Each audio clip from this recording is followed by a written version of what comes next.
hogaamiyaha xisbiga mucaaradka ah ee wadani Cabdiraxmaan Maxamed Cabdilaahi Ciro ahna gudoomiyaha golaha wakiilada Soomaaliland oo maanta shir jiraad ku qabtay xarunta dhexe xisbiga wadani ayaa si adag uga biyadiiday celinta uu madaxweynaha Soomaaliland ku soo celiyay xubintii uu xisbiga wadani u soo xushay xubnaha komishanka doorashooyinka Soomaaliland waxaana ku dooday Cabdiraxmaan Ciro in xubintan ay u soo xuleen komishanka doorashooyinku ay buuxisay shuruudihii looga baahnaa in ay buuxiso xubin loo xulayo komishanka doorashooyinka Soomaaliland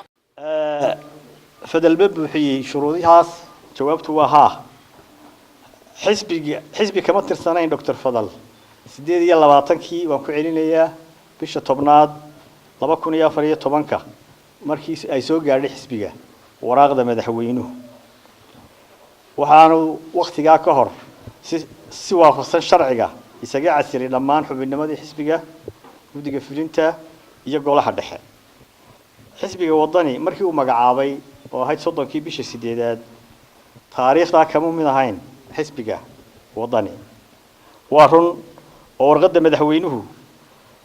ku soo dalbaday magacaabista komishanka waxay ku taariikhaysnayd 24ka bisha 8aad 2014 waxay soo gaadhay xisbiga wadani 28kii bisha xogeyntu way ku dul qortay kobigeedina waa halka yaala dhammaan shuruudaha kale laga baahnaa maxamed uu buuxiyay sidaan hadda akhriyay su'aashu waxa weeye 24kii August ilaa 28kii August waraaqda madaxweynuhu cuskaday xagee taale taa madaxtooyada laga rabo jawaabteeda waxaan kala jecelahay inaan saxaafadda la wadaago waa xisbigu jawaab ka bixiyay waraaqda madaxweynaha ee uu soo qoray bisha 1deedii hase yeeshee soo gaadhay 2 bisha 10aad ee uu ku soo celiyay xisbiga wadani xubintii uu magacaabay anagu waxaan u magacawnay waraaqda xubinimadiisa 30kii bishii 8aad madaxweynuhu wuxuu soo celiyay 2 bishii 10aad waxa weeyaan 32 maalmood kadib waxaanu anaga naga codsaday inaan 7 cisho gudahood ku soo magacawno kor ayaan ku soo sheegay kuna cadeeyay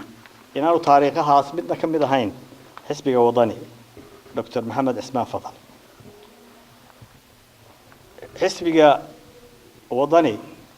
markuu akhriyay asbaabta uu madaxweynuhu u cuskaday soo celinta xubinnimada Dr. Maxamed Ismaan Fadal waxa uu arkay sababtaasi inaanay sabab sax ahayn Mukhtar Ismaaciil Ali Samsa TV Hargeysa